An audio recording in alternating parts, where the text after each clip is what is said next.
I'm Hswen, Associate Editor of JAMA and JAMA Plus AI, and you're listening to JAMA AI Conversations. My guest today is Dr. Eric Horvitz, Chief Scientific Officer at Microsoft, where he leads initiatives at the intersection of science, technology, and society, with a focus on artificial intelligence, biosciences, and healthcare. His research has advanced the field of AI through innovations in perception, reasoning, and decision-making under uncertainty. And he has spearheaded numerous efforts applying AI to medical and health domains. Thank you so much for being here, Eric. Oh, it's great to be here with you. Thanks for having me. Well, you have such a long history. You've been in this field when nobody knew what AI was. So can you tell us how you got into this field? What drew you to artificial intelligence? Yeah, it's interesting that what drew me to the field is why I'm here today, and my goals and motivations and curiosities haven't changed. So I came to Stanford Medical School being greatly influenced by my time in the neurobiology lab during my undergraduate years. I was becoming quite an expert at single neuron studies. I was amazed at the traces I was seeing. And my curiosity was like, how do these simple sparks of action potentials and synaptic chemistries that are guided by them, how do they come together to create, these fluid inner experiences we have as humans? Our intellect are being situated in the world.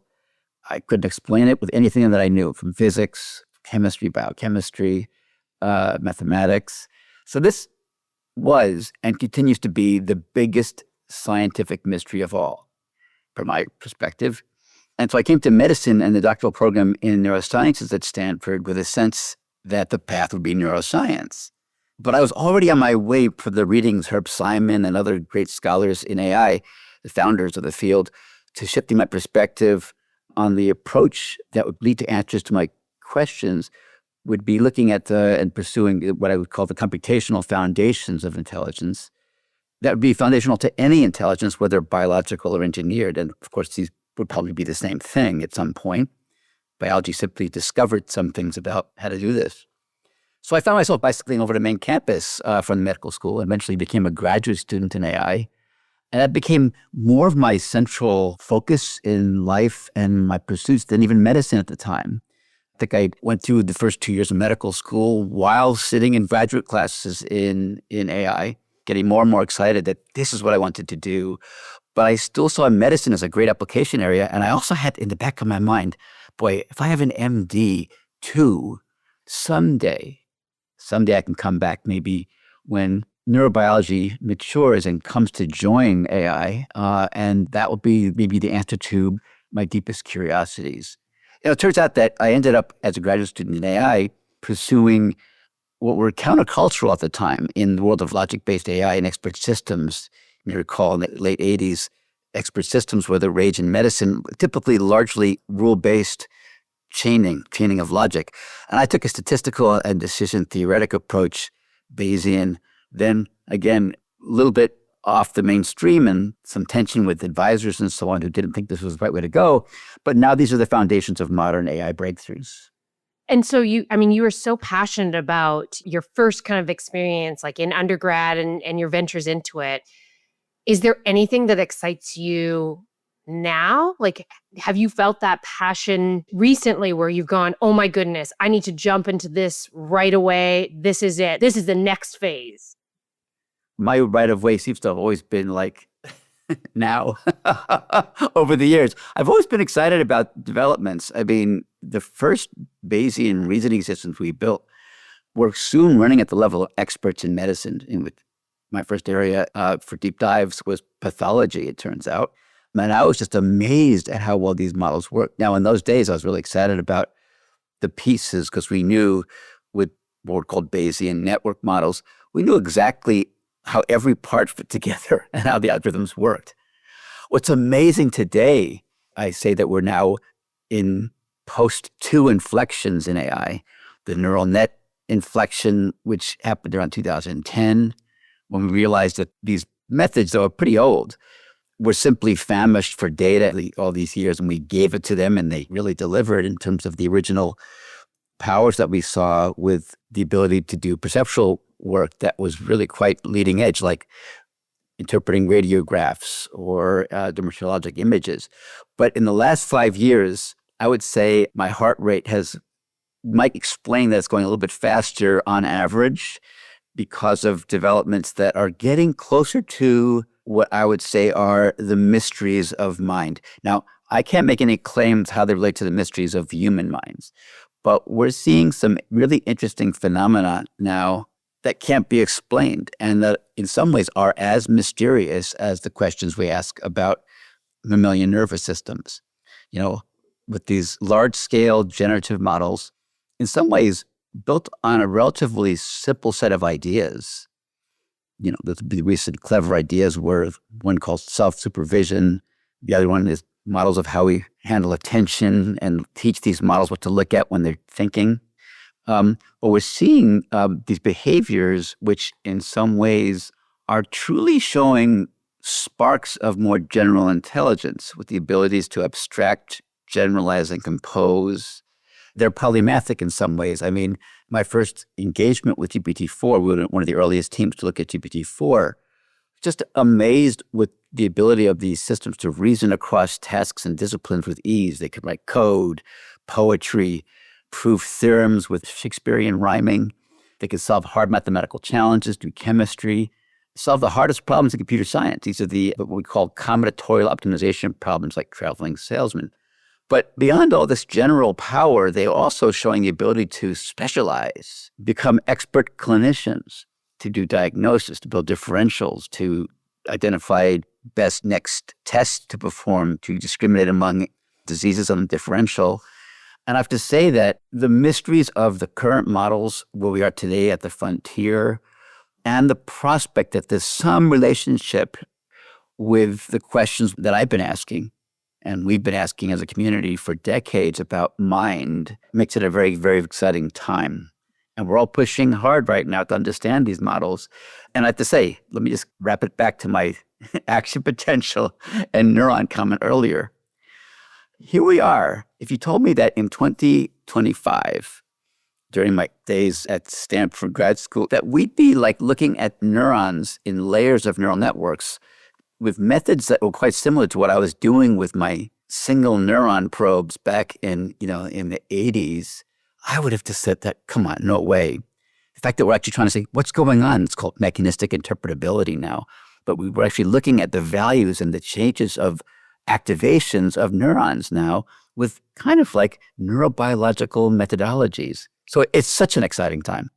So you said a lot about AI, like thinking for itself, So how do you talk to people who are really scared of AI, and where does that kind of lead the scientific discovery, and the scientific method? What does that mean if we're having these AI tools be able to come up with these formulations and discovery?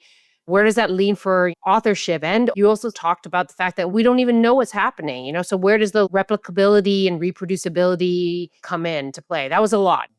Let me just start with the fears and the aspirations. I think with any new technology over the last 150 years, there have been fears about what it might mean, from the steam engine to electricity. I took a picture, it's this really fabulous picture that was in the Computer History Museum in Montana of a sign that was hanging over the doors in hotel rooms that said, not to worry about these electric lights. They would not affect health in any way, and don't try to light them with a match. It was like a cute sign. As I said, wow, people were fearing electricity and electric lights as being very odd and maybe influencing on health and wellness. But with AI, there are additional factors, especially when it comes to what we see as some, as I said, the sparks of more general intelligence, which could apply and have influence in multiple ways, from jobs in the economy to education to human agency and self-dignity, in that our intellect is most defining of who we are as Homo sapiens. And now we see systems that can do things that in the past were only in the realm of human decision-making and human cognition for things that could be achieved on the planet. So these things can be frightening to people. On the other hand, there's also the prospect that these systems can help us solve very, very difficult challenges to humanity, like climate and sustainability, giving us new chemistries and catalytics to more cheaply remove carbon from the atmosphere, for example, among other directions. I think the biggest and most exciting applications of AI technologies will be in the biosciences and in medicine. One of my hopes is that we will see AI called out as being responsible for helping us to transform many cancers into chronic diseases in our lifetimes, to understand autoimmunity, and so on. I think that the ability to not just understand, but to generate new kinds of therapeutics with protein design tools, for example, is promising. So I like to ask the question of experts and the public more generally, how can we leverage what we see as the powers of these AI technologies for human flourishing? What will it take? Now, at the same time, we have to keep our eye on rough edges, and there are a number of rough edges, even beyond what I said about the influence on education and self-identity and so on for humans. These include some near-term hard problems we're seeing. For example, when we see AI systems start generating content that make it difficult to discriminate fiction from reality, there are big implications for our understandings of the world, for democracy. We risk entering a post-epistemic world, I like to say sometimes, with these technologies, with their ability to, with high fidelity, synthesize alternate realities or the persuasive messages that some humans want to communicate to others as part of disinformation campaigns. That's one area. Another area that I'm concerned about is AI and biosecurity. We just had a paper come out in Science on this topic where we probed the challenge and worked on a mitigation. That's just, we have to stay on that in the future. There are several really interesting challenges when it comes to the long term of independence in our thinking and agency and our clarity of thinking. You know, my sister teaches literature at Asheville. She's a professor there. And at Thanksgiving, she showed up at my home with her hands on her hips saying, "What are you doing to my students?"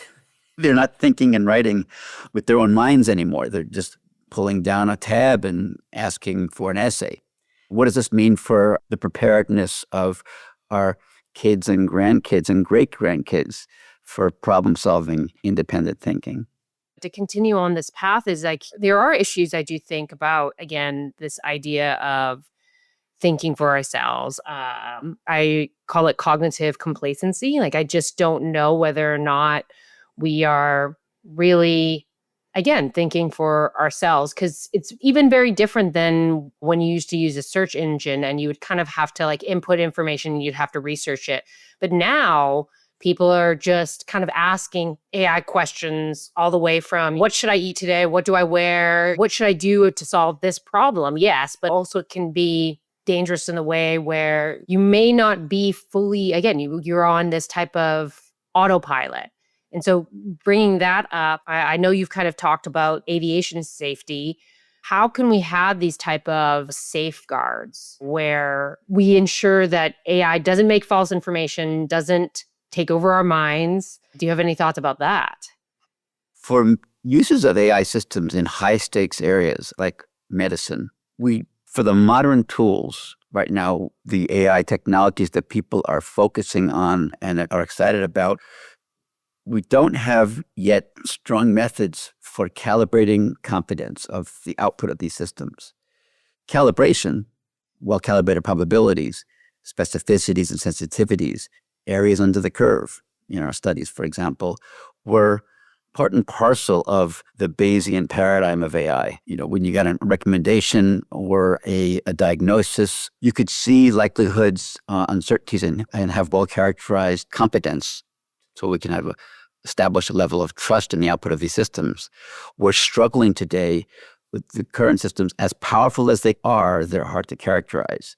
It's so funny because when I give talks about, and I give a grand rounds recently, talk about the thread which came out of the statistical paradigm leading into the Bayesian network paradigm and beyond, kind of called traditional machine learning. We have fairly well-characterized tools and methods. All of a sudden, entering the scene and grabbing all attention and excitement is this glob of blue-green gas in our hands, which has all these interesting powers, and it does really well on various kinds of benchmarks, like USMLE, step 1, step 2, step 3, like amazing, remarkable. But it's hard to characterize. When I give a talk on these methods, I'll show how, to a medical audience, like a Department of Medicine, how powerful these tools are, what it can do.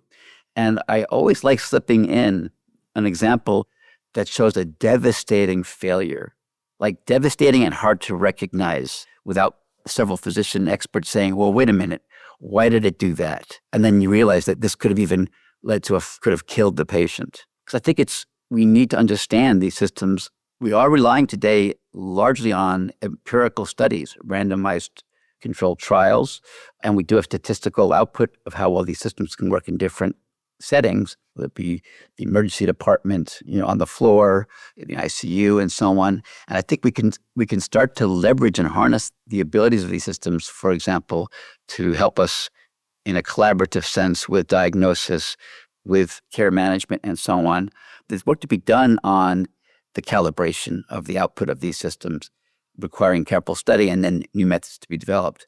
In the sciences, and then you mentioned scientific integrity, we celebrate scientists who come up with deep insights and pursue them and validate their results and come up with valuable, useful inferences, artifacts, technologies. What does it mean when scientists begin using tools that can generate hypotheses, help deeply with scientific reasoning and planning of experimentation, for example, and even executing experiments of the form that we would give out awards, prizes, commendations to human scientists in the past? Well, how do we give attribution to models and ensure that when there's a human AI experience in the sciences, for example, we understand the role of an AI system? On replicability, I don't know if people have noticed, but sometimes models are changing even when they have the same name. In a recent paper that I co-authored that appeared in the PNAS just about a year and a half ago, entitled Scientific Integrity in an Era of Generative AI, we call that a set of recommendations and needs and caveats about the use of AI tools in the sciences. One of them said, well, we have to call out manufacturers, the creators of models, to provide new kinds of tools that will propagate through and provide end users with provenance about the source of ideas. If there are really interesting ideas in a system that are really encoded without reference back to where they came from, human intellect, then it's in some ways a failure of the technology when a scientist uses these systems and believes there's a new idea that he or she has created and should be credited with. Well, there are technologies being discussed right now that would make that kind of thing part of how the models work. And then if you use a model, shouldn't that model, with its name and its training and its abilities, be forever available to the scientific community for replication and for studies that would say that, I want to see what this person did with this tool? Imagine if mass spec machines were changing all the time in a poorly characterized way. How could you refer to a mass spec being used in a scientific study? Maybe those were two of several recommendations we made in that paper to responsibilities of model creators and responsibilities of model end users.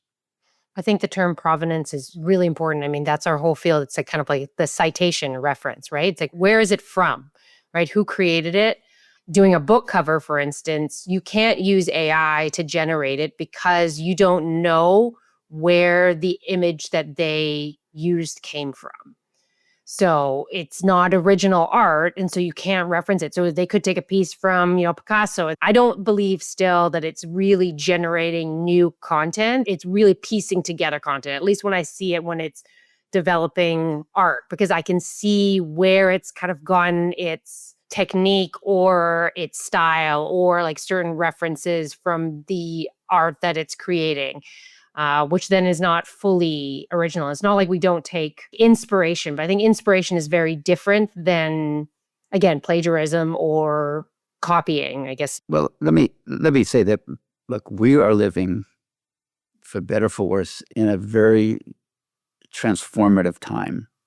I think that looking back at this time, 200 years from now, this particular set of inflections and how we as a society are grappling with the rise of tools of intellect, we refer to as the constellation of AI technologies, this time will have a name. I don't know what it'll be called yet, but there are implications for copyright, for human agency, for our self-identity as creators, and as leading intellects on the planet, as scientists, as healthcare practitioners and other experts. I think that there'll be a grappling with, for example, back to your comments about what does it mean to create? How does the intention of copyright law in different nations, how does it carry through and how should it be updated in how we consider the source of creative output with the march of these technologies? What's the gray zone between the composition of ideas and artwork, which I think, as you say, is part of the inspiration of our leading creatives? What does it mean when AI starts doing that and providing these compositions to humans? What is the limits of provenance and attribution? And what should be expected and what should become part of what we consider appropriate? I think these questions are all on the table right now. So then if you could tell an AI scientist in 21, 25, so in 100 years, what questions they should be answering or what you think they need to have been doing in the last 100 years, what would you say? Well, I think that one of the sets of questions would be I would call them questions in the realm that I refer to these days as deep currents. When I say deep currents, I mean the dark matter of the societal impact of these technologies and social impact that is hard to characterize. I think I mentioned some of these words before. These are the profound, longer-term influences with the psychological, the social, the cultural impacts of AI technologies. And again, I'll say human self-identity, human agency, our potential over-reliance on AI, our psychological dependence on AI as companion systems, as well as other emerging issues associated with what I would say is our new forms of intelligence systems in our daily lives. And I think we're going to need interdisciplinary research efforts to both anticipate and to address these over time, because many of these are going to be a lot more like frog in the frying pan situations. They're not immediately apparent or measurable, but over time, I think they're going to be important looking back. Now, you might know that I was involved in one of my passion projects was creating the 100-year study on AI at Stanford, it's called 100-year study to keep it concrete, but in reality, it's an endowment that we have a promise from Stanford University will fund a set of experts to come together and write a report every 5 years for as long as Stanford exists, asking sets of questions, seeking guidance, seeking to guide and to provide recommendations on next steps for AI and where it's going. And I refer people to both the framing memo I wrote in 2013 or so, where I call that 18 topics that I think have stood the test of time. And I think they'll still be the topics we care about in 21. What was the year you mentioned? 21, 25. 21, 25. Well, put it this way. John Hennessy, the president of Stanford, when I set up this endowment and to find this study, which now has done 2 reports and a third one coming out very shortly, he said, I guarantee you there will be a report, and I think he gave a year like 2200, there will be a report, should Stanford be around. So it'll say something. And what the 100-year study leaders came up with were a set of standing questions. The first question is really interesting if you look at the 21 report. It was, what are some examples of pictures that reflect important progress in AI and its influences? And they put photos in for it's almost like a time capsule of what people were seeing now in the world. And can you imagine if that question is still around, give us photos of visually what's going on in the world with the influence of AI on people. Another question, which is dear to my heart for the first few sentences of our interaction today, how much have we progressed in understanding the key mysteries of human intelligence? And a third question that they ask every report, what are the most inspiring, open, grand challenges for AI? Now, in 2125, it would be interesting to get an answer to that question. It's not like everything will be answered then, and so on.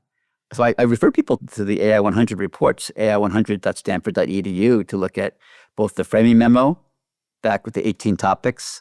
I would modify them now a little bit, but not that much. They're still relevant for the, I said here, long-term questions that we have as funders and as study authors. Let me just say one thing from the point of view of where we are now. We will be surprised. Okay. Well, I think we will too. I think that I also really liked your points about society. I think that's the biggest change. We didn't see social media coming, and cultural shifts is huge. Obviously, there's the traditional scientific discovery, but the social changes that we're going to see, we're going to be surprised, and we just don't know. Well, thank you so much for joining me today, Eric. It's been great chatting. I am Yulin Hswen, Associate Editor at JAMA and JAMA Plus AI, and I've been speaking with Dr. Eric Horvitz on the role of AI for innovation in perception, reasoning, and decision-making under uncertainty. You can find a link to the article in this episode's description, and for more content like this, please visit our new JAMA Plus AI channel at jamaa.org. To follow this and other network podcasts, please visit us online at jamanetworkaudio.com or search for JAMA Network wherever you get your podcasts. This episode was produced by Daniel Moreau at the JAMA Network. Thanks for listening.